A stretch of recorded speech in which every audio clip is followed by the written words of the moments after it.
21শে বৈশাখ, কবিগুরু রবীন্দ্রনাথ ঠাকুরের 165তম জন্মজয়ন্তী।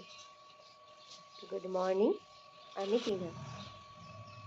তো আজ তাড়াতাড়ি ঘরের কাজগুলো সেরে নিয়ে রান্নাটা সেরে ফেললাম।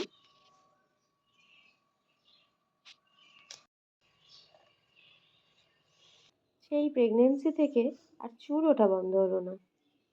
কোন দিন দেখবেন টাকলা হয়ে গেছি।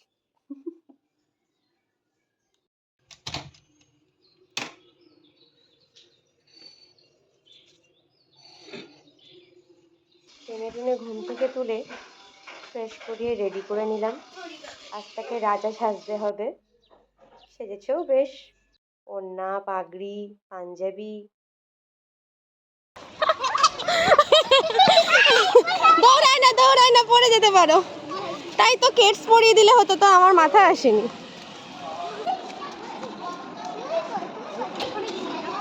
ব্যাগের মধ্যে ভরে দাও না।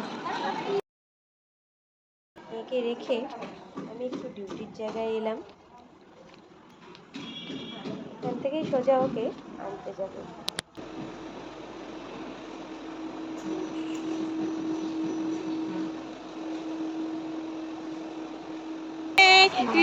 খুলে দিয়েছিস কেন? দেখো, দারুণ লাগছে, দারুণ লাগছে। রাজাদের ছুটি।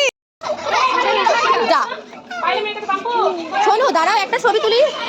এরপর বেশ কটা ছবি তোলা হলো। আজ তবে এখানেই শেষ। টাটা।